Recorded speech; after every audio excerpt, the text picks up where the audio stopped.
আমাদের মেজো ভাবির গর্ভ অবস্থা মেজো ভাইয়া নিজের পাশে সব কাজ করতেন। ভাবিকে তেমন কিছুই করতে দিতেন না। কাপড় ধোয়া, রান্না বান্না যতটা পারা তিনি করতেন।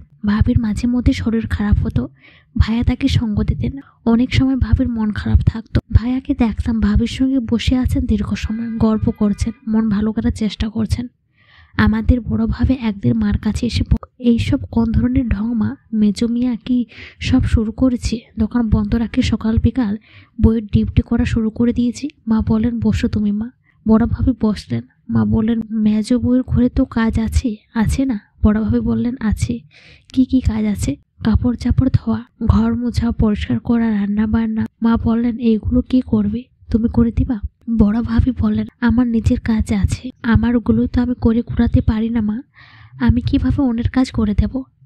তার কাজ সে নিজেই করবে, এটাই তো নিয়ম। মা বললেন, বউ কিভাবে করবে? এমন শরীর নিয়ে কিভাবে কাজ করবে তুমি বলো? বড় ভাবি বললেন, দুনিয়ায় সব মানুষই তো করে, সবাই পারলে সে পারবে না কেন? মা বললেন, সব মানুষ করলেও সে পারবে না, সবাই পারলেও সে পারবে না, কারণ তার একটা ভালো স্বামী আছে। এই স্বামী জানে স্ত্রী গর্ভে শুধু এক ফোঁটা বীজ দিলেই কেউ পিতা হয়ে যায় না, পিতা হওয়ার জন্য অনেক দায় আর দায়িত্ব আছে। মা যে তার সন্তানকে পেটে ধারণ করে মৃত্যুর মুখোমুখি দাঁড়িয়ে থাকে, সে জানে সন্তান জন্ম দিতে গিয়ে তার মৃত্যু হতে পারে। এত কিছু করার পরেও ঘরের সব কাজ সে করবে। কেন করবে? সন্তান কি তার একাই? এই ঘর সংসার এসব তার কি একাই? সন্তান কি তাকে শুধু মা ডাকবে? আমার মেজোকে বাবা বলে ডাকবে না? বড়ভাবে চুপ হয়ে গেলেন। মা বললেন, আমি আশা করি বোকার মতো কখনো এমন কথা তুমি বলবে না। নিজের তো সন্তান হয়েছে, তুমি জানো না এই সময়টা একটা মেয়ের কত কষ্টের ভেতর দিয়ে যেতে হয়? জানো তো সব, তবুও কেন এরকম প্রশ্ন করো? আসলে আমাদের সমাজটাই উল্টো। আমরা সারা জীবন দেখে আসি সন্তান গর্ভে রাখা, পেলে পুষে বড় করা, হাগামুতা পরিষ্কার সব করা দায়িত্বের মায়েদের। হাড় কাঁপানো শীতের দিন, এই প্রচণ্ড রকম শীতে সন্তান পেশাব করে মায়ের কাপড় ভিজিয়ে দেয়।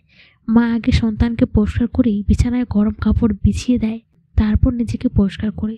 বাচ্চাকে পরিষ্কার করতে কাপড় বদলাতে যদি মার একবার সুইচ টিপে লাইট জ্বেলে দেয়, এতে বাচ্চার বাবা চিৎকার চেঁচামেচি শুরু করে। তার ঘুম নষ্ট হয়ে যাচ্ছে। অন্য ঘর থেকে শাশুড়ি গলা ছাড়ে, বলে ছেলেটা ঘুমোতে পারছে না। তোমার কি আন্দাজ না মেয়ে? বাতি জ্বালালে কেন? আচ্ছা বড় বউ, তুমি বলো এরকম হবে কেন?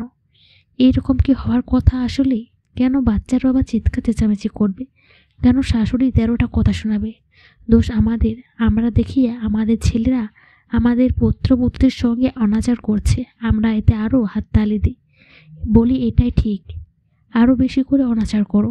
আমার ছেলেদের শাসায় না, শাসায় বউদের। আমরা নিজেদের পরিবর্তন করি না, আমরা চাই আমাদের বউয়ের পরিবর্তন হোক। এজন্যই কোনো কিছুর পরিবর্তন হয় না। অজীবন ভুগতে হয় আমাদের মায়েদের। সন্তানের একটু ঠান্ডা লাগলে মায়ের দোষ, একটু পেট খারাপ হলে মায়ের দোষ, সন্তান কাঁদলে মায়ের দোষ।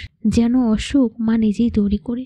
কোনো সময় শুনেছ সন্তানের ঠান্ডা লেগেছে আর কেউ বলেছে তার বাপের জন্য এমন হয়েছে, বাপ অযত্ন করছে এর জন্য এমন হয়েছে?